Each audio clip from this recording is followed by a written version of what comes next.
ನಾನು ಬಂದ ಕಾರ್ಯಕ್ಕೆ ನೀವು ಬಂದಿರಯ್ಯ, ನೀವು ಬಂದ ಕಾರ್ಯಕ್ಕೆ ನಾನು ಬಂದಯ್ಯ.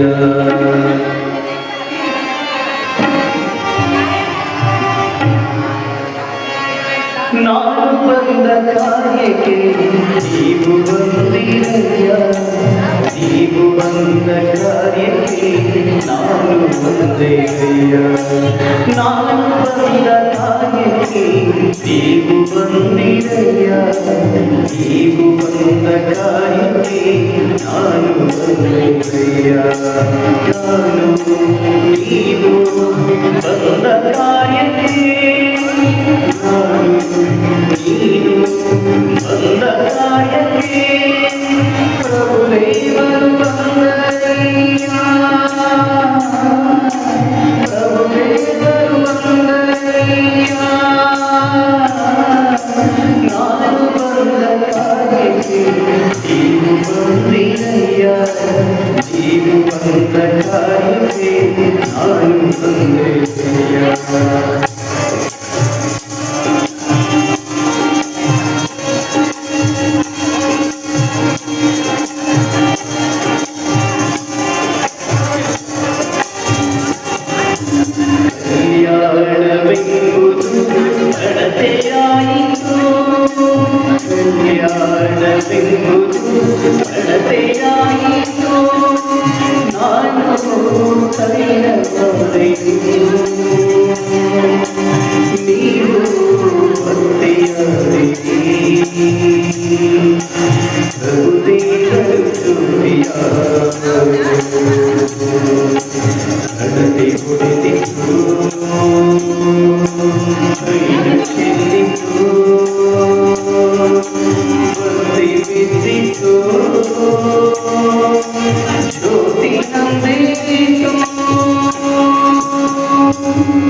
ನೊಂದಿತಯ್ಯ ನೊಂದಿತಯ್ಯ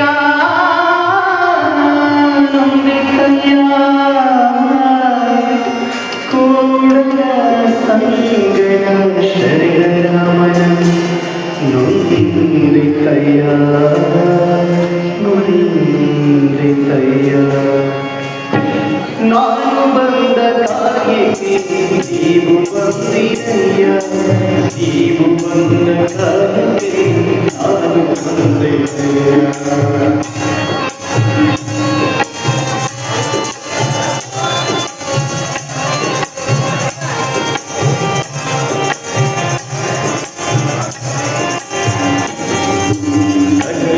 ಕಲ್ಯಾಣವೆಂಬುದು ನಡತೆಯಾಯಿತು,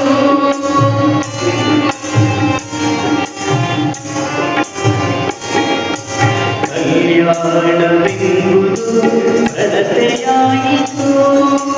ನಾನು ಧೈರ್ಯವಾಯಿತು, ನೀವು ಮದುವೆಯಾದಿರಿ.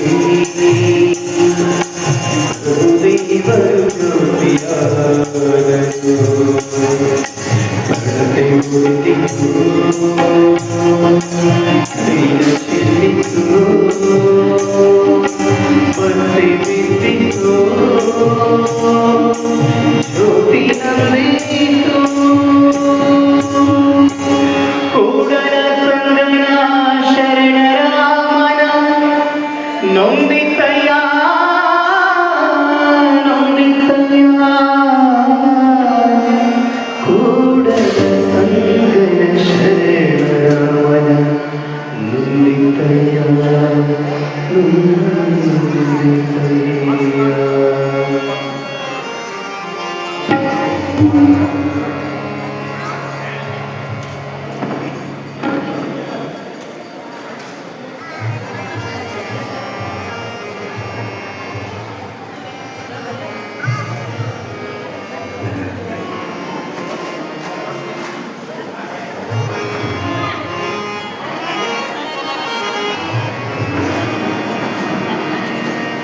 ಈಗ ಕಲಾವಿದರಿಂದ ಪ್ರಾರ್ಥನೆ. ಹೇಳಿಕೊಟ್ಟಾಗೆ ಎಲ್ಲರೂ ಕೂಡ ಹಾಡ್ತಾರೆ.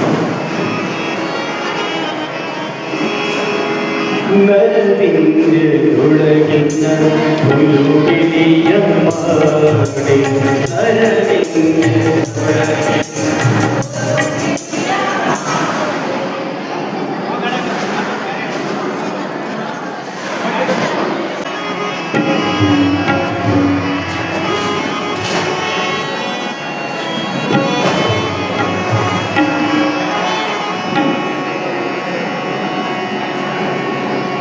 ಸೆಳೆಯ ಹುಡುತನ್ನ ಸ್ನೇಹದಲ್ಲಿ ಮನೆಯ ಮಾಡಿ ತನ್ನ ತನ್ನ ಸುದ್ದಿ ಸಾವರಂತೆ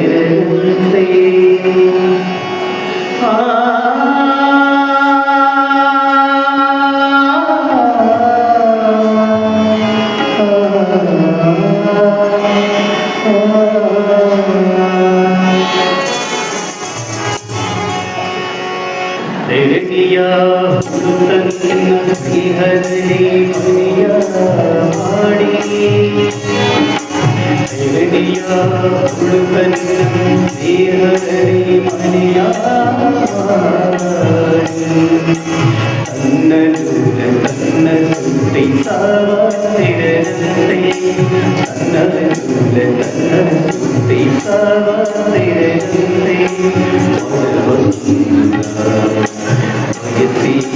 ಬಯಸಿ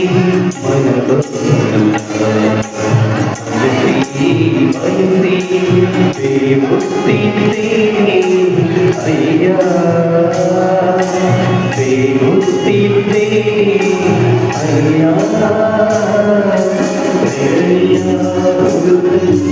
ದೇವರಲ್ಲಿ ಮನೆಯ ಮಾಡಿ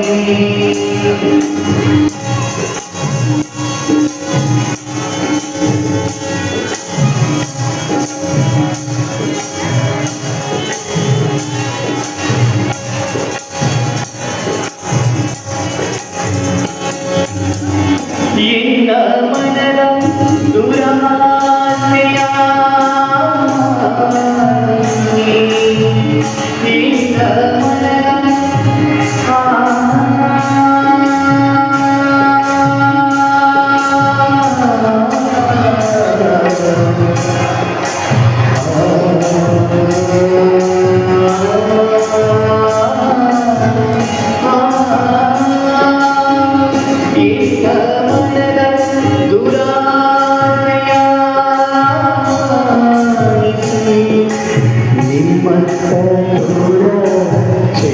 ಮಲ್ಲಿಕಾರ್ಜುನ ನಿಮ್ಮ ಚೆನ್ನ ಮಲ್ಲಿಕಾರ್ಜುನ ಚೆನ್ನ ಮಲ್ಲಿಕಾರ್ಜುನ ಚೆನ್ನ ಮಲ್ಲಿಕಾರ್ಜುನ ತೆರೆಯ ತನ್ನ ಸ್ನೇಹದಲ್ಲಿ ಮನೆಯ ಮಾಡಿ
ಓಂ ಶ್ರೀ ಗುರು ಸೌಂಡ್ ಕಡಿಮೆ ಮಾಡಿ. ಓಂ ಓಂ ಶ್ರೀ ಗುರು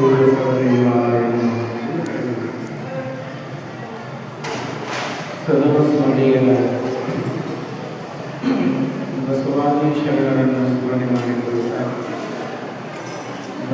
ಸ್ವರೂಪರಾದ ಪರಮ ಪೂಜೆಯ ದೊಡ್ಡ ಪರ್ವತ ಸಮಾರಂಭಗಳಲ್ಲಿ ಭಕ್ತಿಪಡಿಸುವುದಾಗಿ ಪಡ್ಕೊಂಡು ಪರಮ ಪೂಜೆಯ ನಮ್ಮ ಅವಧಿಕ ಇವತ್ತಿನ ಕಾಲದ 21ನೇ ಶತಮಾನದ ವೈದ್ಯ ಸಂಘಟನೆಯವರಾದ ಪರಮ ಪೂಜ್ಯ ಡಾಕ್ಟರ್ ಚನ್ನಬಸವಣ್ಣನವರಲ್ಲಿ ಭಕ್ತಿ ವಹಿಸಬೇಕು ಹಾಗೂ ನಮ್ಮ ಪರಮ ಪೂಜ್ಯ ಮನುಗಡೆ ಅಪ್ಪರವರ ಶ್ರೀಚರಣೆಗಳಲ್ಲಿ ಹಾಗೂ ನಮ್ಮ ಪರಮ ಪೂಜ್ಯ ನನ್ನ ಸತ್ಯಕ ತಾಯಿಯವರ ಶ್ರೀಚರಣೆಗಳಲ್ಲಿ ಹಾಗೂ ನಮ್ಮ ಪರಮ ಪೂಜ್ಯ ಚಂದ್ರಕಲಾ ತಾಯಿಯವರ ಶ್ರೀಚರಣೆಗಳಲ್ಲಿ ಹಾಗೂ ನಮ್ಮ ಪರಮ ಪೂಜ್ಯ ಅನ್ನಪೂರ್ಣೇಶ್ವರಿ ತಾಯಿಯವರ ಶ್ರೀಚರಣೆಗಳಲ್ಲಿ ಭಕ್ತಿಯಿಂದ ಶರಣೆಂದು ಇಲ್ಲಿ ನೆರೆದಿರುವ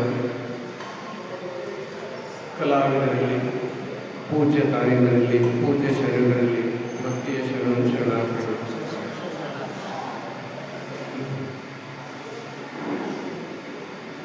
ಇವತ್ತು ನಾವು 9 ಗಂಟೆಗೆ ಪ್ರಸಾದ ಸಹಿತ ಆಗಬೇಕು ಅಂತ ಎಸ್ಟಿಮೇಷನ್ ಇದೆ. ಯಾಕಂದರೆ 9 ಗಂಟೆಗೆ ಪ್ರಸಾದ ಅಂದರೆ ನಿಮಗೆ 9:30 ಒಳಗೆ ಆದರೂ ಎಷ್ಟು ಅನುಕೂಲ.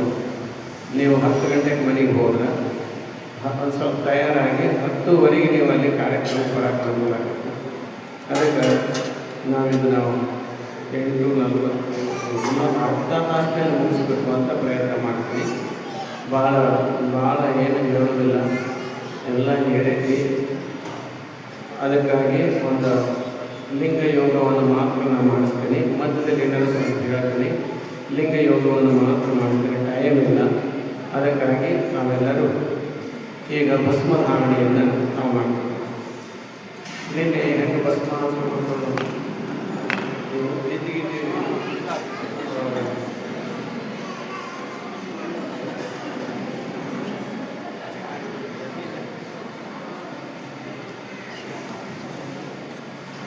ಈಗ ಭಸ್ಮಧಾರಣೆಯನ್ನು ಮಾಡೋದು ಹೇಳಿದ್ರೆ ನಿಮ್ಗೆ ಈಗ ವಚನಗಳನ್ನು ಹೇಳಿದೆ. ಈಗ ವಚನ ಹೇಳಿದ್ರೆ ವಚನ ತಕ್ಕಂಗೆ ತಾವೆಲ್ಲ ಭಸ್ಮಧಾರಣೆಯನ್ನು ಮಾಡಿಕೊಂಡ್ರೆ ಬಾಯಿ ವಚನ ಹೇಳಿ. ಅಯ್ಯ ಎನಗೆ ಶ್ರೀ ವಿಭೂತಿ ಕುಲದೈವ, ಅಯ್ಯ ಎನಗೆ ಶ್ರೀ ಅಯ್ಯ ಎನಗೆ ವಿಭೂತಿಯೇ ಮನೆ ದೈವ,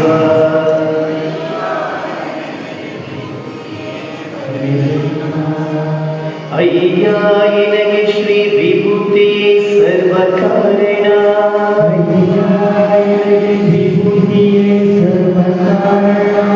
ಅಯ್ಯ ಎನಗೆ ವಿಭೂತಿಯೇ ಸರ್ವಸಿದ್ಧಿ,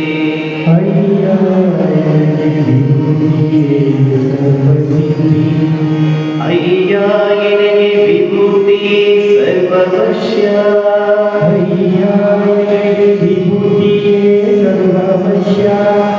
ಅಯ್ಯ ಕೂಡಲ ಚಿನ್ನ ಸಂಗಮ ದೇವ, ಶ್ರೀ ಮಹಾವಿಭೂತಿ ಎಂಬ ಪರಜ್ಯೋತಿ ನೀವಾದಿಯಾಗಿ ಎನಗೆ ವಿಭೂತಿ ಸರ್ವ ಸಾಧನವಯ್ಯ,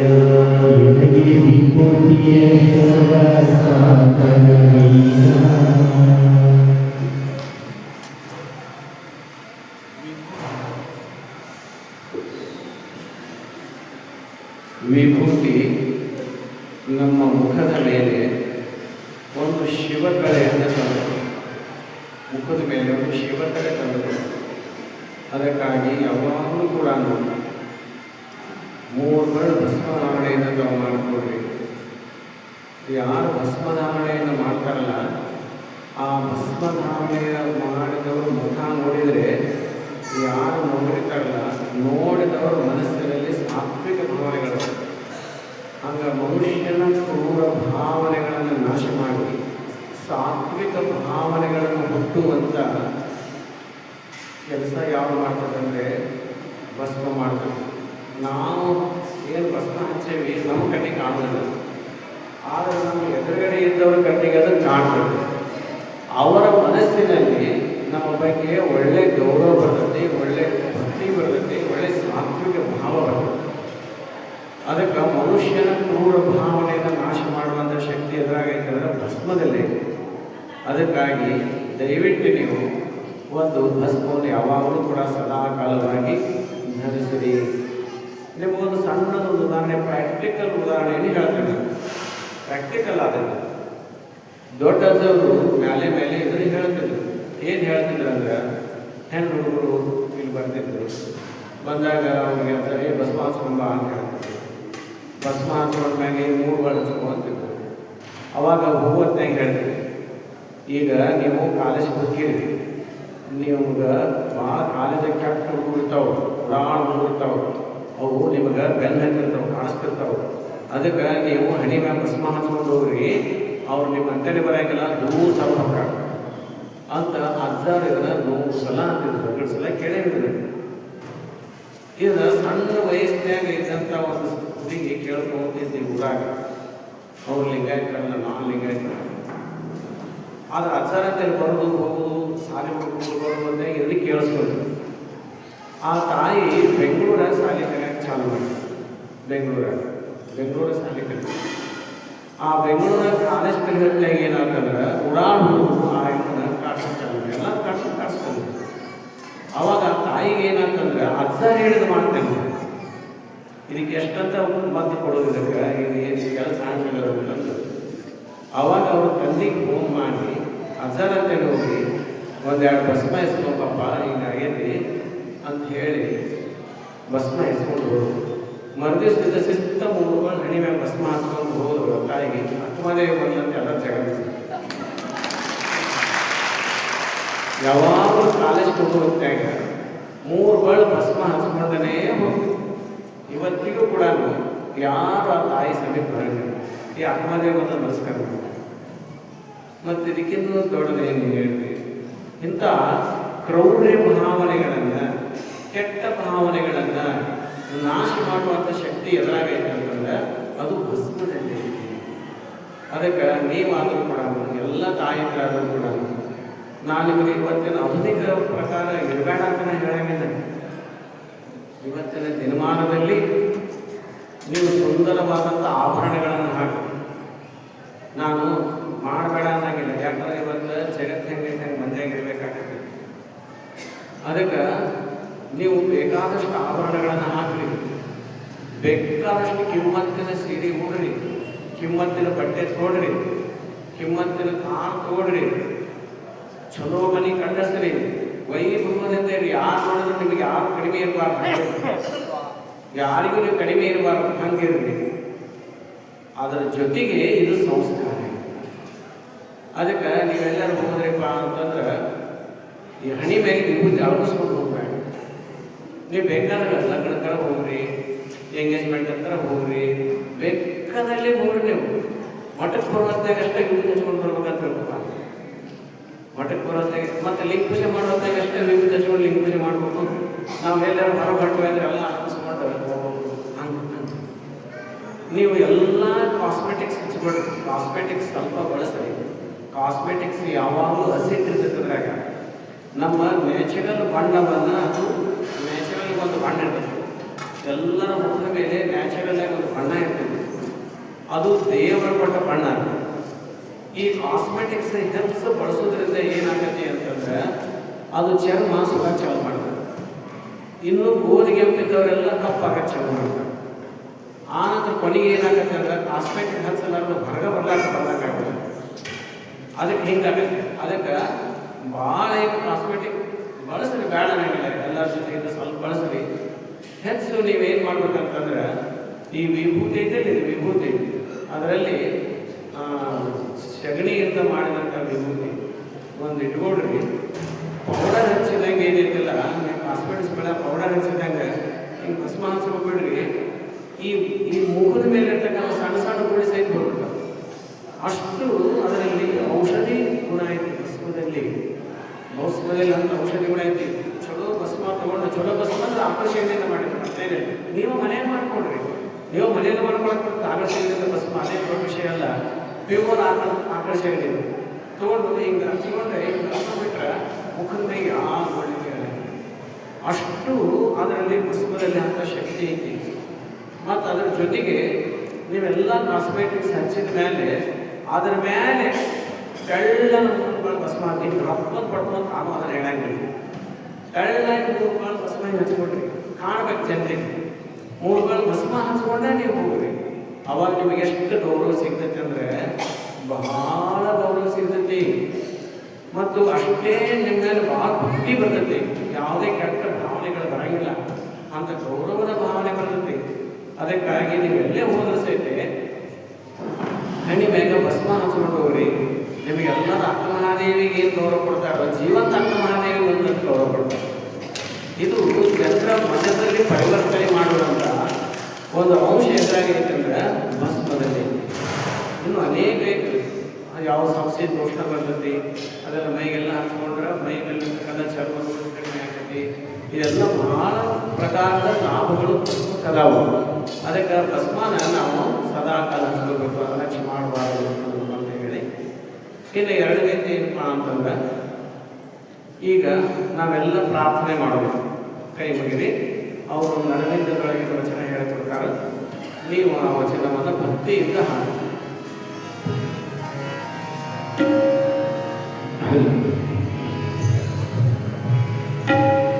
ನರವಿಂದ್ಯದೊಳಗಿನ ಹುಲುಗಿಲಿಯ ಮಾಡಿ, ನರವಿಂದ್ಯದೊಳಗಿನ ಹುಲುಗಿಲಿಯ ಮಾಡಿ, ಸರಮುತ್ತ ಶಿವ ಶಿವ ಎಂದು ವಿಸಯ್ಯ, ಸರಮುತ್ತ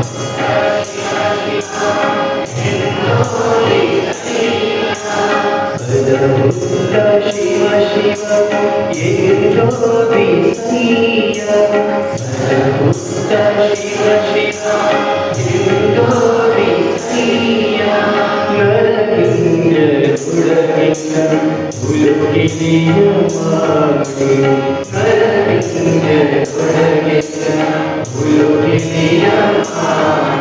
ಹುಲುಗಿಲಿಯ ಮಾಡಿ.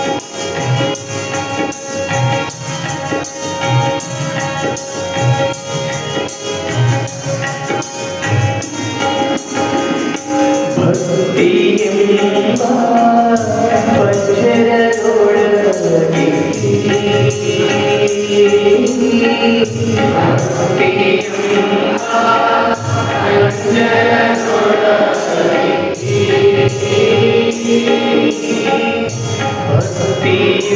ವಜ್ರದೊಳಗೆ, ಭಕ್ತಿಯೆಂಬ ವಜ್ರದೊಳಗೆ,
ಕೆಲವು ಜನ ಏನು ಹೇಳ್ತಾರೆ ಅಂತಂದ್ರೆ ವಿಭೂತಿ, ರುದ್ರಾಕ್ಷಿ ಇವನ್ನೆಲ್ಲ ನಮ್ಮಿಂದ ತಗೊಂಡ್ರಿ ಅಂತಾರೆ ಕೆಲವು ಜನ. ಅದು ನನಗೂ ಭಾಳ ಮಂದಿ ಪ್ರಶ್ನೆ ಮಾಡ್ಯಾರ. ವಿಭೂತಿ ರುದ್ರಾಕ್ಷಿ ಇದನ್ನು ಮೊದಲೇ ಇದ್ದು ನಮ್ಮಿಂದ ತಗೊಂಡ್ರಿ ಅಂತಂತಾರೆ. ಅಂದ್ರೆ ಒಂದು ಧರ್ಮದವರು ಹೇಳ್ತಾರೆ ನಮ್ಮಿಂದ ತಗೊಂಡ್ರಿ ಅಂತ. ಅದಕ್ಕೆ ನಾನು ಅವ್ರಿಗೆ ಒಂದು ಸಣ್ಣದೊಂದು ಪ್ರಶ್ನೆ ಹಾಕಿದೆ. ಏನಂತಂದ್ರೆ, ನೀವು ಎಲ್ಲಿಂದ ತಗೊಂಡ್ರಿ ಅಂತ ಕೇಳಿದೆ. ನೀವು ವಿಭೂತಿ ರುದ್ರಾಕ್ಷಿ ಮಂತ್ರವನ್ನು ನೀವೆಲ್ಲಿಂದ ತಗೊಂಡ್ರಿ ಅಂತ ಕೇಳಿದೆ. ನೀವೆಲ್ಲಿಂದ ತಗೊಂಡು ಬಂದಿರಲ್ಲ ಅಲ್ಲಿಂದ ಬಸವಣ್ಣ ತಗೊಂಬಂದ. ನೀವು ನಮ್ದ ಎಬ್ಬಿಸ್ತಾರೆ. ಅದಕ್ಕಾಗಿ ನೀವು ಸ್ಪಷ್ಟತೆ ಇರಲಿ. ಎಲ್ಲ ಧರ್ಮಗಳು ಹುಟ್ಟುಕಿನ್ನ ಮುಂಚೆಕ ಆಕಳಿತು. ಎಲ್ಲ ಧರ್ಮ ಈ ಜಗತ್ತಾಗ ಧರ್ಮನೇ ಇದ್ದಿದ್ದಿಲ್ಲ. ಬರೀ 13 ಸಾವಿರ ವರ್ಷಗಳಿಂದ ಕೃಷಿ ಪ್ರಾರಂಭ ಆಯಿತು. 13,000 ಕೃಷಿ ಪ್ರಾರಂಭದಾಗ ಅದಕ್ಕಿಂತ ಮುಂಚೆಕನ ಆಕಳದವ. 5,000 ವರ್ಷ ಆದ್ಮ್ಯಾಗ ರಾಜದವರೆಲ್ಲ ಆಡಳಿತ ಬಿಡ್ತು. 3,000 ವರ್ಷದಿಂದ ಧರ್ಮ ಹುಡ್ಕೊಂತ ಬಂತು. 4,000 ವರ್ಷದಿಂದ. ಅದಕ್ಕಿಂತ ಮುಂಚೆಕ ಆಕಳಿತ್ತು, ಆಕಳ ಸಗಣಿತ್ತು. ಅದನ್ನು ಬೂದಿ ಮಾಡ್ತಿದ್ರು, ಬೂದಿ ಹಚ್ಕೊಂತಿದ್ರು. ಇನ್ನೂ ಧರ್ಮ ಹುಟ್ಟಕ್ಕಿಂತ ಮುಂಚೆಕನ ಆಕಳ ಸಗಣಿ ಐತೆ, ಆಕಳ ಐತೆ. ಅದಕ್ಕಾಗಿ ಎಲ್ಲಿ ಮೂಲ ವಸ್ತು ಐತಲ್ಲ, ರುದ್ರಾಕ್ಷಿ ಗಿಡ ಒಂದು 10,000 ವರ್ಷದಿಂದ ರುದ್ರಾಕ್ಷಿ ಗಿಡ ಐತೆ. ಅದಕ್ಕಾಗಿ ಇದು ಎರವಲ ತಗೊಂಡದ್ದಲ್ಲ, ಮೂಲತಃ ಎಲ್ಲಿಂದ ಬಂದದ್ದು ಅಲ್ಲಿಂದ ತಗೊಂಡದ್ದು ಅನ್ನೋದು ನಾವು ಸ್ವಲ್ಪ ಕಲ್ಪನೆ ಇರಲಿ ಅಂತ ಹೇಳಿದೆ. ಈಗ ಲಿಂಗ ಕೊಡ ಕಡೆಯಾಗ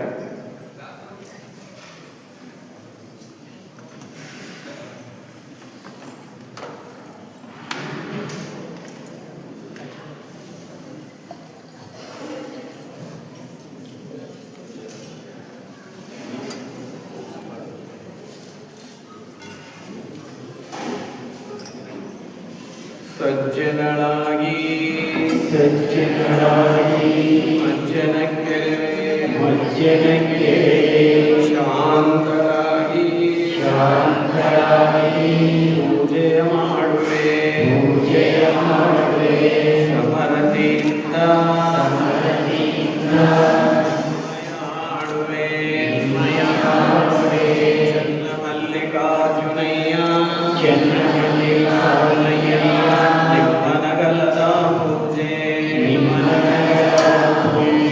ಅನುವಾಯಿತೆನಗೆ ತಂದೆ ನೀನು ತಾಯಿ ನೀನು ಬಂಧು ನೀನು ಬಳಗ ನೀನು ನನಗೆ ನೀನಲ್ಲದೆ ಮತ್ತಾರು ಇಲ್ಲವಯ್ಯ ಕೂಡಲ ಸಂಗಮ ದೇವ ಹಾಲಲದ್ದು ನೀರಲದ್ದು ನಿಮ್ಮ ಧರ್ಮ ಶರಣಸತಿ ಲಿಂಗಪತಿ ಹರ ಹರ ಮಹಾದೇವ ವಿಶ್ವಕ್ಕೆ ಕಲ್ಯಾಣವಾಗಲಿ ಸರ್ವ ಜೀವಿಗಳಿಗೂ ಲೇಸಾಗಲಿ ನಮ್ಮೆಲ್ಲರ ಬದುಕು ಶ್ರೀಮಂತವಾಗಲಿ. ಓಂ ಶ್ರೀ ಗುರು ಬಸವಲಿಂಗಾಯ ನಮಃ. ಓಂ ಶ್ರೀ ಗುರು ಬಸವಲಿಂಗಾಯ ನಮಃ.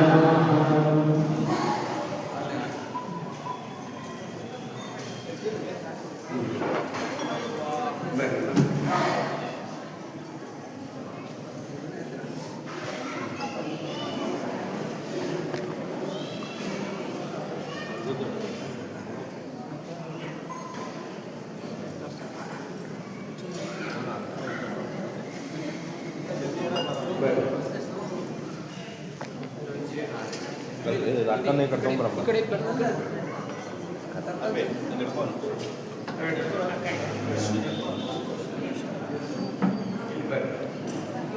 ಬರ್ರಿ ಬುದ್ಧಿ ಬುದ್ಧಿ ಬರ್ರಿ ಕಡೆ ಬರ್ರಿ ಇಲ್ಲಿ ಬರ್ರಿ.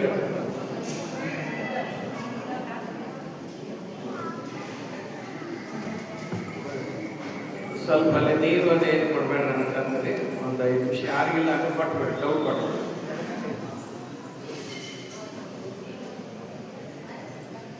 ಈಗ ಎಡಗೈಗೆ ಇಲ್ಲಿ ಭಸ್ಮ ಅಂತ ಬರೀರಿ. ಎಡಗೈ ಹೆಬ್ಬಟ್ಟಿಗೆ ಭಸ್ಮ ಹಾಕ್ಕೊಡ್ರಿ. ಅದನ್ನ ಲಿಂಗದ ಕೆಳಗೆ ಹಚ್ಚಿರಿ. ಅಂದ್ರೆ ಒಣ ಮಾಡ್ಬೇಕು, ಟ್ರೈ ಮಾಡ್ಬೇಕು.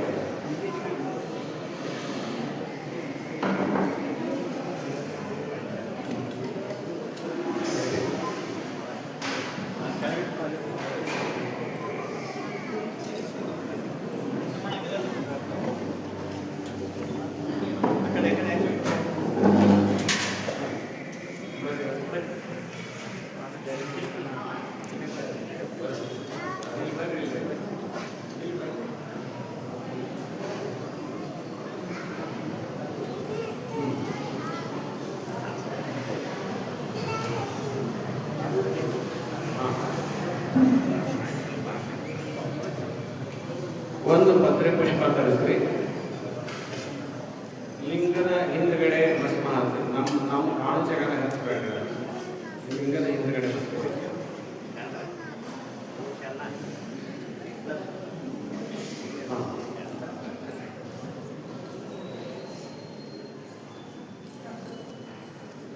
ಒಂದು ನಿಮಿಷ ಸ್ವಲ್ಪ ಕೈಗೆ ಇಟ್ಕೋಬೇಡ್ರಿ, ಸ್ವಲ್ಪ ಲೂಸ್ ಬಿಡ್ರಿ.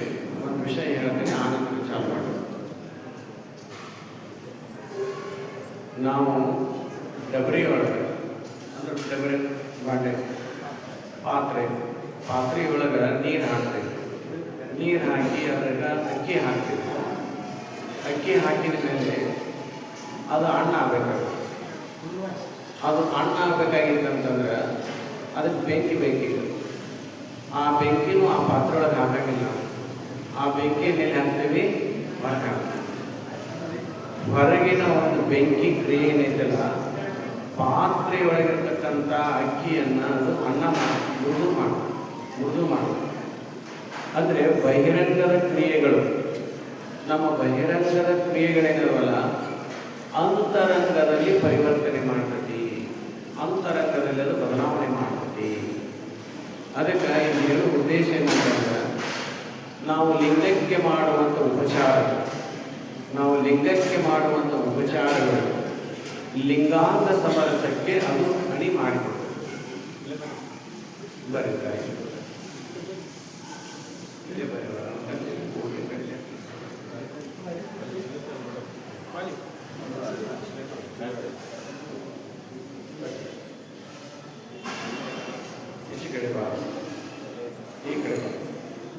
ನಾವು ಲಿಂಗಕ್ಕೆ ಮಾಡುವಂಥ ಬಹಿರಂಗದ ಉಪಚಾರಗಳು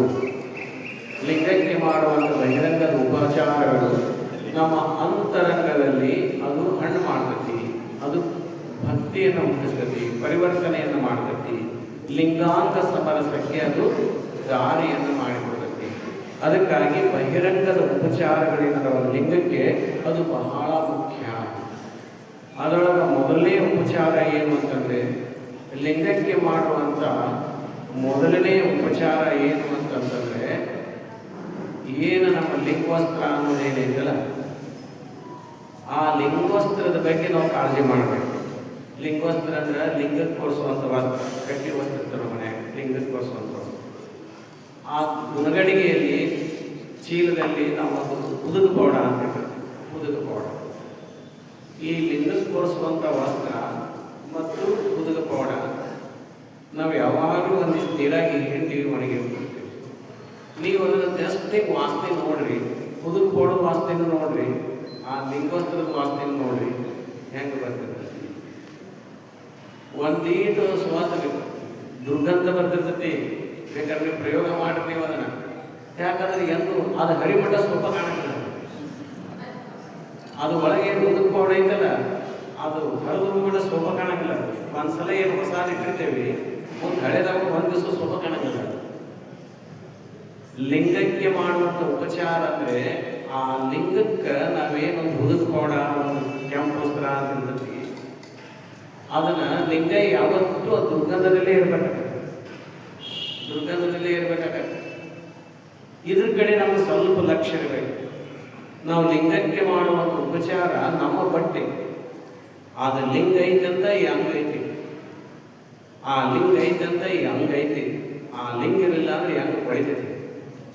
ಈ ಅಂಗ ಕೊಳತ ನಾಡ ಚಮಾಗತ್ತಿದೆ, ಆ ಲಿಂಗ ಇರಲಿಲ್ಲ ಅಂದ್ರೆ. ಅದಕ್ಕೆ ಇಷ್ಟೆಲ್ಲ ನಮ್ಗೆ ಚಂದ ಗಿಡಕ್ಕೆ ಏನು ಕಾರಣ ಆಗೈತೆ ಅಂದ್ರೆ ಆ ಲಿಂಗವೇ ಕಾರಣ. ಲಿಂಗ ಅಂದ್ರೆ ಶಕ್ತಿ. ಲಿಂಗ ಅಂತ ಹೇಳಿದ್ದಾನೆ ದೇವರಪ್ಪ ನಾಮಲು, ಅದು ದೇವರು ವಿಶ್ವ ಚೈತನ್ಯ ಎಲ್ಲ ಹೇಳಿದಲ್ಲ, ಅದಕ್ಕೆ ಬಸವಣ್ಣ ಲಿಂಗ ಅಂತ ಹೇಳಿದ್ರು. ಅದಕ್ಕಾಗಿ ಸಾಕಾರ ನಿರಾಕಾರ ಏಕೋ ದೇವ ಕೂಡಲ ಸಂಗಮ ದೇವ. ಅದಕ್ಕೆ ನಮ್ಮ ಕೈಯಲ್ಲಿರ್ತಕ್ಕಂಥ ಲಿಂಗ ಸಾಕಾರ ಸ್ವರೂಪ, ಅದೇ ಮುಂದೆ ನಿರಾಕಾರ ಸ್ವರೂಪ ಆಗತ್ತೆ, ಅದೇ ನಿರಾಕಾರ ಸ್ವರೂಪ ಆಗತ್ತೆ.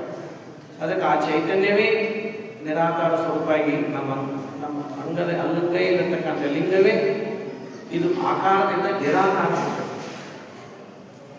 ಅದಕ್ಕಾಗಿ ಅಂತ ಮಹಾ ಚೈತನ್ಯವನ್ನ ನಮ್ಮ ಅಂಗೈಯಲ್ಲಿ ಬಂದತೆ ಅಂತಂದ್ರೆ ಅದನ್ನು ಬಹಳ ಉಪಚಾರ ಮಾಡಬೇಕು. ಅದಕ್ಕಾಗಿ ನೀವು ಪ್ರಯೋಗ ಮಾಡಬೇಕು. ನಾನು ಹೇಳಿದಂತೆ ಎಲ್ಲವನ್ನು ಮೌಢ್ಯತೆಯಿಂದ ತಿಳ್ಕೋಬೇಡಿ, ನೀವು ಪ್ರಯೋಗ ಮಾಡಬೇಕು. ನಮ್ಮ ಬಟ್ಟೆ ಅಕ್ಕಮನೆ ಹೇಳ್ತಾಳೆ, ನಾನು ಬಟ್ಟೆ ಉಡುವುದಕ್ಕಿಂತ ಮುಂಚೆಯೇ ನಾನು ಜಂಗಮಕ್ಕೆ ಉಡಿಸಿದೆ, ನಾನು ಬಟ್ಟೆ ತೊಳುವ ಮುನ್ನವೇ ಲಿಂಗಕ್ಕೆ ಬಟ್ಟೆ ತೊಡಿಸಿದೆ. ಅದಕ್ಕೆ ನಮ್ಮ ಬಟ್ಟೆಯನ್ನು ನಾವು ತೊಳ್ಕೊತೇವೆ ಮನೆಯೊಳಗೆ, ನಮ್ಮ ಬಟ್ಟೆಯನ್ನು ನಮ್ಮ ಮನೆಯಾಗ ತೊಳ್ಕೊತೇವೆ. ನಮ್ಮ ಬಟ್ಟೆ ತೊಳಗಿನ ಮುಂಚಿತವಾಗಿ ಲಿಂಗ ಏನೋ ಹುಡುಕೋಡ, ಲಿಂಗ ಏನೋ ಒಡಿಸು ವಸ್ತ್ರ, ಇವುಗಳನ್ನು ಯಾವತ್ತೂ ಒಂದು ಹೊಸ ಸೋಪ್ ತಗೊಂಡ ನಾವು ಬಟ್ಟೆ ತೊಳಿತೀವಿ. ದಿನ ಒಂದು ಸೋಪ್ ಭಾಳ ಬಟ್ಟೆ ಇರ್ತಾವೆ. ಅದಕ್ಕೆ ಮೊದಲೇ ಸೋಪ್ ಹೊಸ ನೀರು ತಗೋತೀವಿ. ಹೊಸ ಸೋಪ್ ತಗೊಂಡು ನಮ್ಮ ಹುದುಕೋಡ ಅಂದ್ರೆ ನಮ್ಗೆ ಅಷ್ಟ ಅಲ್ಲ, ಎಲ್ಲ ಹುದುಕೋಡ ಮನೆಗೆ ಎಷ್ಟು ಮಂದಿ ಅಷ್ಟು ಹುದುಕೋಡನು ಮತ್ತು ಅಷ್ಟು ಲಿಂಗ ವಸ್ತ್ರ ಏಸರಿಂದ 3-4 ಇರ್ತಾವೆ. ಅವೆಲ್ಲ ಮೊದಲು ಏನು ಮಾಡ್ಬೇಕಂದ್ರೆ ಹೊಸ ಸೋಪು ತಗೊಂಡು ಅದೆಲ್ಲವನ್ನು ಮೊದಲು ಸ್ವಚ್ಛ ತೊಳಿಬೇಕು. ಸ್ವಚ್ಛ ತೊಳೆದಂತೆ ನಮ್ಮ ಮನಸ್ಸು ಎಲ್ಲಿರ್ತೈತೆ ಅಂತ ಹೇಳ್ರಿ, ನಮ್ಮ ಮನಸ್ಸು ಯಾವ ಕಡೆ ಇರುತ್ತೆ? ಇದು ಲಿಂಗ ವಸ್ತ್ರ, ಇದು ಲಿಂಗ ಹುದುಕೋಡ. ಲಿಂಗ ವಸ್ತ್ರ ಅಂತ ಬಂದಾಗ, ಲಿಂಗ ವಸ್ತ್ರ ಅಂತ ಬಂದಾಗ ಸೀದಾ ನಮ್ಮ ಚಿತ್ತ ಲಿಂಗ ಕೊಟ್ಟಿರ್ಬೇಕು. ನೀವು ಆ ವಸ್ತ್ರ ತೊಳೆದು ಹಾಕಿ ಮನಸ್ಸು ಎಷ್ಟು ಆನಂದವಾಗಿರ್ತೈತೆ ಅಂದ್ರೆ ನಮ್ಮ ಚಿತ್ತ ಲಿಂಗದ ಕಡೆ ಹೋಗಿರ್ತೈತಿ, ಚಿತ್ತ ಶುದ್ಧಿಯಾಗಿರ್ತೈತಿ. ಮುಂದೆ ನಾವು ಲಿಂಗ ಯೋಗ ಕುಂತಾಗ ಆ ವಸ್ತ್ರ ತಗೊಂಡು ಒರೆಸುವಂತಾಗ ಆ ಹುಡುಕೊಂಡಿರ್ತೈತಿ ಲಿಂಗಯ್ಯ, ನಿನ್ನೆ ನಿನ್ನ ವಸ್ತ್ರ ಒರೆಸಲಿಪ್ಪ, ಇಷ್ಟು ತಂದು ಬಿಟ್ಟರೆ ಮನಸ್ಸು ಹರಡಿರ್ತದೆ. ಇದೊಂದು ಪ್ರಯೋಗ ಮಾಡಿ ನೋಡಲಿ. ಅಷ್ಟು ಲಿಂಗಾಂಗ ಸಮರಸಕ್ಕೆ ಲಿಂಗಯ್ಯನ ಮೇಲಿರ್ತಕ್ಕಂಥ ಪ್ರೇಮ ಅದು ಜಾಸ್ತಿ ಆಗ್ತದೆ. ಲಿಂಗಾಂಗ ಸಮರಸಕ್ಕೆ ದಾರಿ ಕೊಡ್ತೈತಿ. ಲಿಂಗಯ್ಯನ ಮೇಲಿನ ಪ್ರೇಮ ಲಿಂಗಾಂಗ ಸಮರಸಕ್ಕೆ ದಾರಿ ಕೊಡ್ತೈತಿ. ಅದಕ್ಕಾಗಿ ನಾವು ಲಿಂಗವಸ್ತ್ರವನ್ನು ಭಾಳ ಭಕ್ತಿಯಿಂದ, ಹುದುಕೋಡನ್ನ ಭಕ್ತಿಯಿಂದ ನಾವು ಅದನ್ನು ದಿನ ಅದನ್ನು ತೊಳಿಬೇಕು. ಈ ಮನಸ್ಸು ಇಷ್ಟು ಸೂಕ್ಷ್ಮದಲ್ಲಿದ್ದು, ಭಾರಿ ಸೂಕ್ಷ್ಮ ಇದು. ಈ ಮನಸ್ಸಿನ ಲಕ್ಷಣವನ್ನು ನಾವು ತಿಳ್ಕೊಂಡ್ವಿ ಅಂತಂದ್ರೆ ಈ ಮನಸ್ಸಿನ ಜೊತೆಗೆ ಹೆಂಗೆ ಆಟ ಆಡ್ಕೊಂಡು ಗೊತ್ತಾಗ್ತದೆ ನಮ್ಗೆ. ಈಗ ನನ್ನ ಬಟ್ಟೆ ಮನೆಯ ಬಟ್ಟೆ ಎಲ್ಲ ತೊಳಿತಿರ್ತೇನೆ ನಾನೇನು ನನ್ನ ಬಟ್ಟೆ ತೊಳಿತಿರ್ತೇನೆ ನೋಡು. ನಾನು ಬಟ್ಟೆ ತೊಳೆಯುವಾಗ ನಾನು ಸೋಪು ಹಚ್ತೇನೆ, ತಿಕ್ತೇನೆ ಕತ್ತು. ನಾನು ಬಟ್ಟೆ ತೊಳೆದಾಗ ಹಚ್ಚ ಸೋಪು ಹಚ್ತೇನೆ ನಾನು. ಮತ್ತು ನಾನು ಬಟ್ಟೆ ತೊಳೆದಾಗ ಜಗ್ ತಿಕ್ತೇನೆ. ನಾನು ನನ್ನ ಬಟ್ಟೆ ಹಸನಾಗತ್ತೆ ಚಲೋ ತಿಕ್ತೇನೆ. ಅದ ಅಣ್ಣನ ಬಟ್ಟೆ, ತಮ್ಮನ ಬಟ್ಟೆ, ಇನ್ನೊಬ್ರು ಯಾರ ಬಟ್ಟೆ ತೊಳೆಯುವಾಗ ನನಗೇನು ಬಟ್ಟೆಗೆ ಸೋಪ್ ಹಚ್ಕೊಂತೀರೋ ಅಷ್ಟು ಸೋಪ್ ಹಚ್ಚಾಗಲ್ಲ. ಆನಂತರ ನನ್ನ ಬಟ್ಟೆ ಏನು ಚಲೋ ತಿಕ್ತಿರ್ತೇವೆ ನೋಡು, ಅಷ್ಟು ತಿಕ್ಕಂಗಿಲ್ಲ ನಾವು. ಮನಸ್ಸಂದ್ರೆ ಇಷ್ಟು ಸೂಕ್ಷ್ಮ ಇರ್ತದೆ ಅದು. ಈ ಮನಸ್ಸಂದ್ರೆ ಅದ್ಭುತವಾದಂಥ ಮನಸ್ಸು. ನಾವು ಲಿಂಗ ವಸ್ತ್ರವನ್ನು ತೊಳೆದಾಗ ಏನಾಗತ್ತೆ ಅಂದ್ರೆ ಈ ಲಿಂಗ ವಸ್ತ್ರವನ್ನು ತೊಳೆದು ಸ್ವಚ್ಛ ಮಾಡಿ ಹಾಕೊಂಡಾಗ ನಮ್ಮ ಚಿತ್ತ ಲಿಂಗದ ಕಡೆ ಹೋಗ್ತೈತಿ. ಚಿತ್ತ ಲಿಂಗದ ಕಡೆಯಾಗ ಚಿತ್ತ ಶುದ್ಧಿ. ಅವಾಗ ನನ್ನ ಬಟ್ಟೆನೂ ಅಷ್ಟೇ, ಎಲ್ಲರ ಬಟ್ಟೆನೂ ಅಷ್ಟೇ. ಈ ಭಾವ ಏನು ಪಡ್ಕೊಳ್ತೈತಲ್ಲ, ಈ ಭಾವ ಮನುಷ್ಯನ ವ್ಯಕ್ತಿತ್ವದ ವಿಕಾಸ ಮಾಡ್ಕೊಳ್ತದೆ. ಅದಕ್ಕಾಗಿ ಸಣ್ಣದೊಂದು ಕೆಲಸ ನಮ್ಮ ಮನುಷ್ಯನ ವ್ಯಕ್ತಿತ್ವ ಹೆಂಗೆ ವಿಕಾಸ ಮಾಡ್ಬೋದು. ಅದಕ್ಕಾಗಿ ನಾವು ಲಿಂಗೈನ ವಸ್ತ್ರವನ್ನು ಮೊದಲು ಬಹಳ ಪ್ರೀತಿಯಿಂದ ಭಕ್ತಿಯಿಂದ ಲಿಂಗೈನ ವಸ್ತ್ರವನ್ನು ನಾವು ತೊಳಿಬೇಕು. ಇದು ಲಿಂಗಕ್ಕೆ ಮಾಡುವಂಥ ಒಂದು ಉಪಚಾರ, ಇದು ಸಣ್ಣದೊಂದು ಉಪಚಾರ. ಇಷ್ಟು ಸಾಕು, ಟೈಮ್ ಆಗುತ್ತೆ. ಈಗ ಎಲ್ಲರೂ ಲಿಂಗ ಯೋಗ ಮಾಡಿರಿ. ಇದರ ಮನೆಯಲ್ಲಿ ಎಲ್ಲರೂ ಪ್ರಯೋಗ ಮಾಡಿ. ಲಿಂಗೋಸ್ತ್ರ ತೊಳಿಲಾರ್ದ ಸೋಪ್ ಹಚ್ಚಲಾರ್ದ ನಮ್ಮ ಬಟ್ಟೆಯಲ್ಲಿ ಸ್ವಚ್ಛಾಗಿ ಇಟ್ಕೊತೀವಿ. ನಮ್ಮ ಬಟ್ಟೆ ಘಮ ಘಮ ಅನಿಸ್ಕೊತೀವಿ, ಬಟ್ಟೆ ಮೇಲೆ ಸೇಂಟ್ ಹಾಕ್ಕೊತೀವಿ, ನಮ್ಮ ಬಟ್ಟೆ ಘಮ ಘಮ ಅನಿಸ್ಕೊತೀವಿ. ಅದು ಲಿಂಗೈನ ಬಟ್ಟೆ ನೋಡೋದು ಬಾಂಬ್ ಮಾಡ್ತಾರೆ. ಅದಕ್ಕಾಗಿ ಲಿಂಗೈನ ಬಟ್ಟೆನೂ ಕೂಡ ನಾವು ಭಾಳ ಶುಭ್ರವಾಗಿರುವಾಗ ನಾವು ನೋಡ್ಕೊಂಡ್ವಿ ಅಂತಂದರೆ ನಮ್ಮ ಮನಸ್ಸು ಭಾಳ ಶುಭ್ರ ಆಗತಿ. ಆ ಶುಭ್ರವಾದಂಥ ಮನಸ್ಸು ಲಿಂಗೈನಲ್ಲಿ ಸಮರಸ ತಂದ್ಕೊಡ್ತತಿ. ಅದಕ್ಕಾಗಿ ಇಷ್ಟನ್ನ ನಾವು ಅರ್ಥ ಮಾಡಿಕೊಂಡು ಲಿಂಗೈನ ವಸ್ತ್ರ ಸ್ವಚ್ಛ ತೊಳಿರಿ ಅಂತ ಒಂದು ವಿನಂತಿ. ಈ ಕೈಯಲ್ಲಿ ಕೈ ಹಿಡ್ಕೊಳ್ರಿ. ನಮ್ಮ ಎರಡೂ ಕಣ್ಣಿನ ದೃಷ್ಟಿಯನ್ನು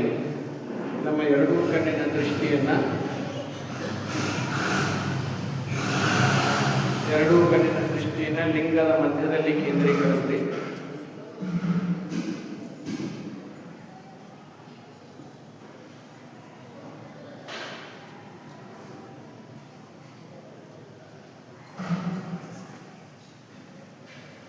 ಹನ್ನೆರಡನೇ ತಂತ್ರದಲ್ಲಿ ಇರಲಿ. ನಾನು ಈಗ ತೋರಿಸಿಕೊಟ್ಟೇನೆ.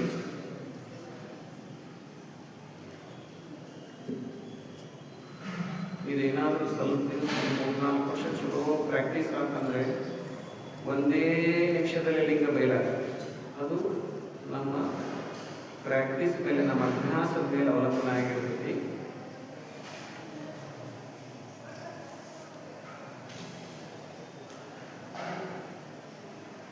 ನಮ್ಮ ಎರಡೂ ಕಣ್ಣಿನ ದೃಷ್ಟಿಯನ್ನು ಲಿಂಗದ ಮಧ್ಯದಲ್ಲಿ ಕೇಂದ್ರೀಕರಿಸಿ ಮನಸ್ಸಿನಲ್ಲಿ ಓಂ ಶ್ರೀ ಗುರು ಬಸವಲಿಂಗಾಯ ಅಂತ ಮಂತ್ರ ಇರಲಿ. ಮಂತ್ರವನ್ನು ಸೌಕಾಶವಾಗಿರಬೇಕು. ಮನದಲ್ಲಿ ದೃಷ್ಟಿಯಲ್ಲಿ ಲಿಂಗ ಇರಬೇಕು. ಈ ರೀತಿ ದೃಷ್ಟಿ ಯೋಗವನ್ನು ಮಾಡುವುದೇ ಇಷ್ಟಲಿಂಗ ಯೋಗ.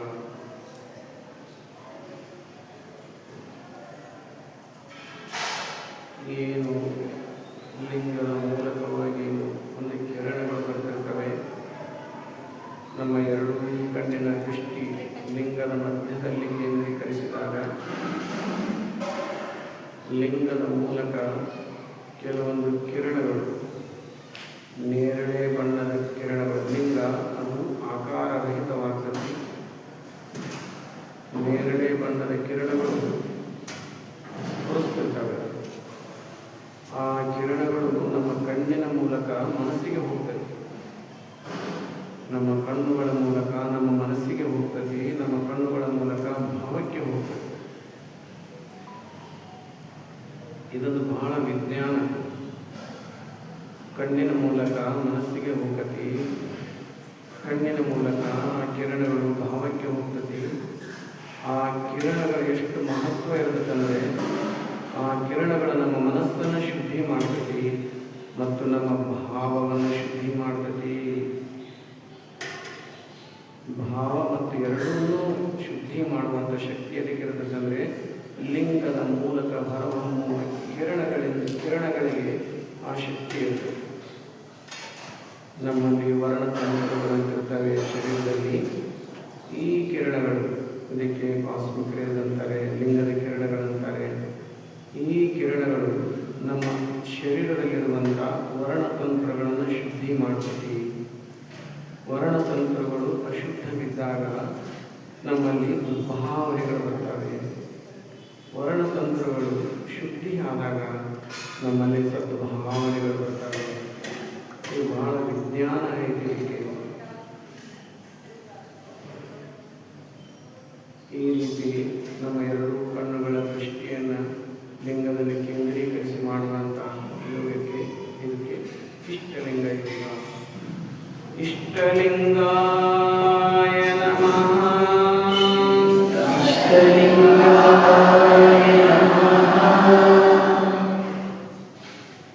ನೇತ್ರಲಿಂಗಾಯ ನಮಃ.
ಅಷ್ಟೇ ಪವಿತ್ರವಾದ ಭಾವ. ಇನ್ನೊಬ್ಬರ ಪ್ರಾಣವನ್ನು ನೋಡಿದಾಗ ಅವರ ಪ್ರಾಣವು ಲಿಂಗ ಸ್ವರೂಪ ಅನ್ನುವಂಥ ಭಾವ ಬರ್ತದೆ. ಆ ಪ್ರಾಣವೇ ಲಿಂಗ, ಲಿಂಗವೇ ಪ್ರಾಣ. ನನ್ನ ಪ್ರಾಣ ಲಿಂಗ ಅಲ್ಲ, ಎಲ್ಲರ ಪ್ರಾಣಗಳು ಲಿಂಗ ಸ್ವರೂಪ ಅನ್ನುವಂಥ ಭಾವ. ಅದು ಪ್ರಾಣಲಿಂಗ ಸ್ವರೂಪ, ಪ್ರಾಣಲಿಂಗ ಸ್ವರೂಪ.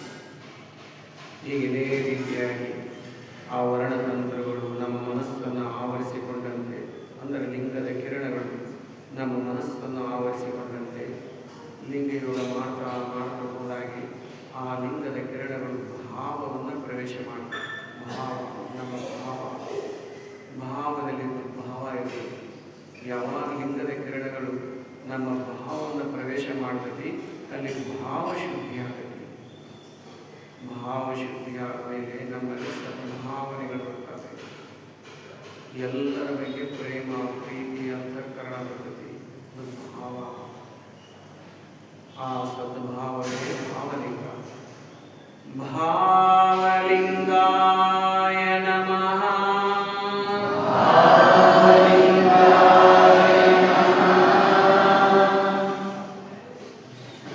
ವಯಲಿಂಗಾಯ ನಮಃ.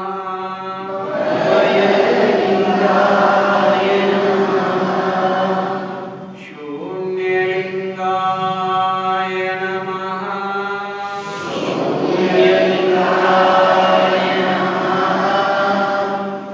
ಇದು ಶೂನ್ಯ.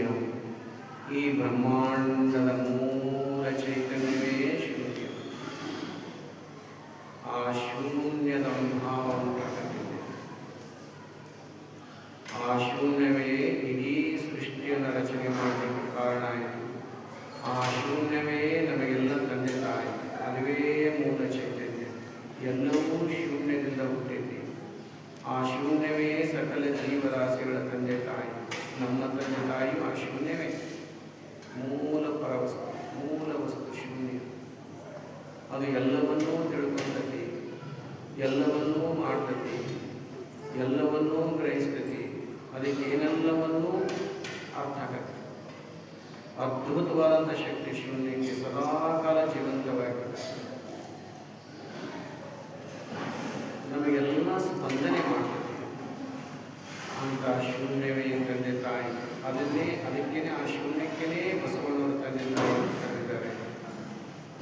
ಈ ತಂದೆ ನೀವು ತಾಯಿ ವಚನ ಹೇಳಿ.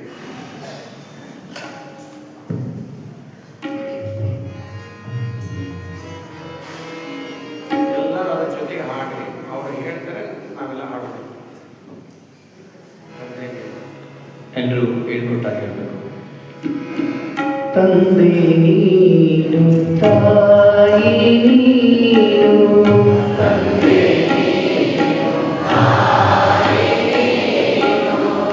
ತಂದೆ ನೀನು, ತಾಯಿ ನೀನು,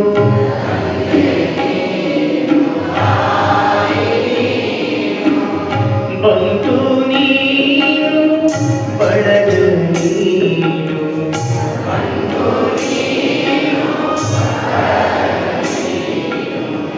ತಂದೆ ನೀನು, ತಾಯಿ ನೀನು,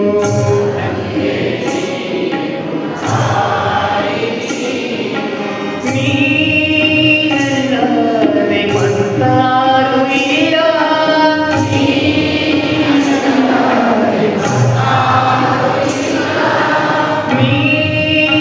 ನೀನಲ್ಲದೆ ಮತ್ತಾರು ಇಲ್ಲ,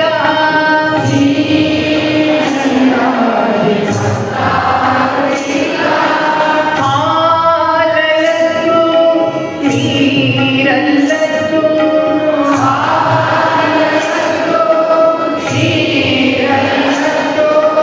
ಕೂಡಲ ಸಂಗಮ ದೇವಾ, ಸಂಗಮ ದೇವಾ, ನಿಮ್ಮ ಧರ್ಮ, ನಿಮ್ಮ ಧರ್ಮ, ನಿಮ್ಮ ಧರ್ಮ, ನಿಮ್ಮ ಧರ್ಮ. ತಂದೆ ನೀನು, ತಾಯಿ ನೀನು, ತಂದೆ ನೀನು, ತಾಯಿ ನೀನು.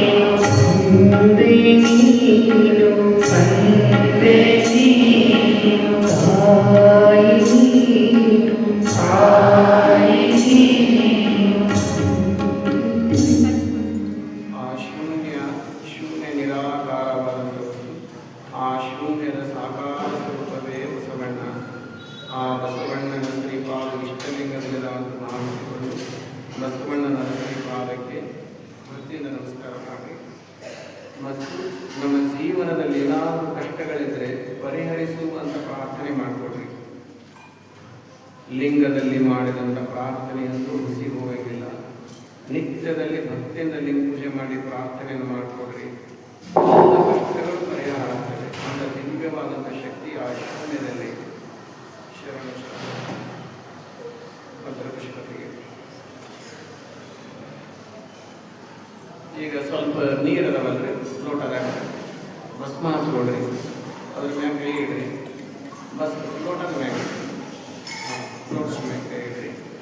ಓಂ ಶ್ರೀ ಗುರು ಬಸವಲಿಂಗಾಯ ನಮಃ. ಓಂ ಶ್ರೀ ಗುರು ಬಸವಲಿಂಗಾಯ ನಮಃ.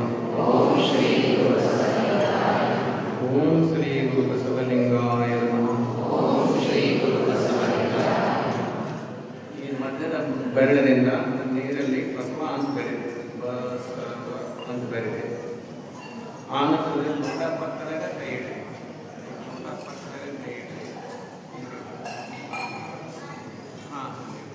ಅಂದ್ರೆ ಅದರಾಗಿ ನೀರು ಕೆಳಗೆ ಬೀಳಬಾರದು ಅನ್ನೋದಷ್ಟ ಉದ್ದೇಶ ಅದ್ರಾಗ. ಈಗ 5 ಬೇಳೆ ಐತ್ರಿ. 5 ಬೇಳೆ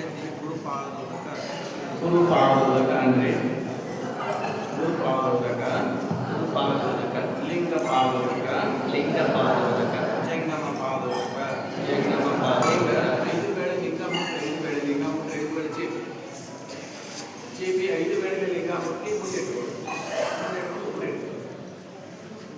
ಆನಂತರ 5 ಬೇಳೆ ಲಿಂಗ ಯಾತ್ರಿ ಒರೆಸ್ಕೊಳ್ಳಿ. ನಮ್ಮ ತಲೆ ಕೂದಲಕ್ಕೆ ಬಟ್ಟೆಗೆ ಒರೆಸಬಾರ್ದು. ನಾವೆಲ್ಲ ಲಿಂಗ ಕೈಗೆ ಕೈಗೆ ಒರೆಸ್ಕೊಂಡು ಹಿಂಗೆ ಒರೆಸ್ಕೋಬೇಕು. ಆನಂತರ ಭಸ್ಮದ ಧಾರಣೆ ಮಾಡಿ. ಅದು ಧಾರಣೆ ಮಾಡೋದಂದ್ರೆ ಲಿಂಗ ಡ್ರೈ ಆಗಬೇಕು. ಹಸಿ ಒಳಗಿರಬಾರ್ದು. ಹಸಿ ಒಳಗಿದ್ರೆ ಕಂಟಿ ಕೆಡಬೇಕು. ಅದಕ್ಕೆ ಯಾವಾಗಲೂ ಕೂಡ ಭಸ್ಮಧಾರಣೆ ಮಾಡಿ ಲಿಂಗ ಇಟ್ಕೊಳ್ರಿ. ಎಲ್ಲರೂ ಲಿಂಗದ್ದು ನೀರು ತಗೊಳ್ಳಿ ದೊಡ್ಡ. ಈಗ ಇವತ್ತಿನ ದಿವಸ 10:00 ಎಲ್ಲರೂ ಸರಿಯಾಗಿ ಅನುಭವ ಮಾಡ್ತೀವಿ. ನಾವೆಲ್ಲ ನಿರ್ವಹಿಸ್ರಿ. ಇವತ್ತು ನಮ್ಮ ಸೌದಿ ಭಕ್ತರು ಭಾಳ ಜನ ಬಂದ್ಬಿಟ್ರು. 100 ಜನ ಬಂದ್ಬಿಟ್ರು ಸೌದಿ ಭಕ್ತರು. ತಾವು ಎಲ್ಲ ಪ್ರಸಾದ ಮಾಡಿರಿ. ನಮ್ಮ ರಮೇಶ್ ತುಗುರುಡಿಯವರು 3 ಪುಸ್ತಕ ಪ್ರಿಂಟ್ ಮಾಡ್ತಾರೆ. ಇಳಕಲ್ಲ ಮಹಾಂತ ಶಿವಯೋಗಿ ಅನ್ನುವಂಥ ಒಂದು ಕನ್ನಡದಲ್ಲಿ ಹಿರೇಮಂಗಲೇಶ್ವರನು ಬರೆದದ್ದನ್ನು ಕನ್ನಡದಲ್ಲಿ, ಅದನ್ನೇ ಇಂಗ್ಲೀಷ್ನಲ್ಲಿ, ಅದನ್ನೇ ಹಿಂದಿಯಲ್ಲಿ ಅದನ್ನು ಪ್ರಿಂಟ್ ಮಾಡ್ತಾರೆ. ಇವತ್ತು ಅದರ ಬಿಡುಗಡೆ ಐತಿ. ನಮ್ಮ ಬಡಸೆಯಿಂದ 600 ಏರಣ್ಣರು ಬಂದಾರೆ. ಇನ್ನೂ ಭಾಳ ಊರಿಂದ ಬಂದಿದ್ದಾರೆ. ಎಲ್ಲ ಚಿತ್ರದುರ್ಗದಿಂದ ಬಂದಿದ್ದಾರೆ, ಈಗ ಚಿತ್ರಿಯಿಂದ ಬಂದಿದ್ದಾರೆ, ಬೆಳಕಲ್ಲಿಂದ ಬಂದಿದ್ದಾರೆ, ಸೌದೆಯಿಂದ ಬಂದಿದ್ದಾರೆ, ತುರುವಿಹಾಳ್ ಸಿಂಧನೂರು ತುರುವಿಹಾಳದ ಸಂಪರ್ಕಕ್ಕೆ ಬಂದಿದ್ದಾರೆ, ಹಾವೇರಿಯಿಂದ ಬಂದಿದ್ದಾರೆ, ಹಾವೇರಿ ಅವಮಾನ ಬಂದಾಗ ಅವರೆಲ್ಲರಿಗೂ ಬಸವಾದೀಶ್ವರ ಕೊರಡೆ ಸದಾ ಇರಲಿ. ಎಲ್ಲರೂ ಪ್ರಸಾದ ಮಾಡಿರಿ. ಆ ದೊಡ್ಡ ನೀರು ತಕ್ಕೊಳ್ರಿ ಹುಡುಗರೆಲ್ಲ.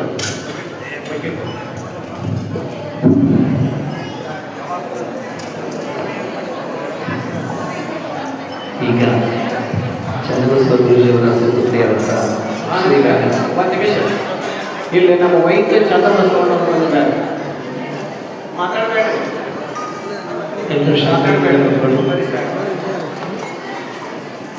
ನಮ್ಮ ಶರಣಪ್ಪ ಸಾಹೇಬರು ಒಂದು ಮಾಡ್ತಿದ್ದಾರೆ. ಜಯಂತಿ ಸಾಹೇಬರು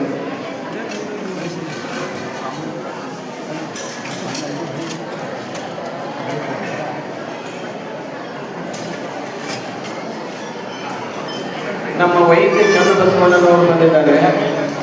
ಅವರು ಧಾರವಾಡದಲ್ಲಿ 50 ಎಕರೆ ಜಮೀನಲ್ಲಿ ಬಹಳ ದೊಡ್ಡದಂತ ಆಯುರ್ವೇದಿಕ್ ಒಣ ಮಾಡಿದ್ದಾರೆ. ಅವರು ಅಲ್ಲಿ ದೊಡ್ಡ ಆಶ್ರಮವನ್ನು ಮಾಡಿದ್ದಾರೆ. ಎಂಥ ರೋಗ ಇದ್ದರೂ ಅದನ್ನು ಗುಣಪಡಿಸ್ತಕ್ಕಂಥ ಆಯುರ್ವೇದಿಕ್ ಔಷಧಿಯನ್ನು ಅವರು ತಯಾರು ಮಾಡಿದ್ದಾರೆ. ಅಂತ ಒಂದು ವೈದ್ಯ ಚನ್ನಬಸವಣ್ಣನವರು ಅವರ ಪೂಜೆ ಜೊತೆಗೆ ಮಕ್ಕಳ ಜೊತೆಗೆ ಅವರು ಬಂದಿದ್ದಾರೆ. ಇವತ್ತು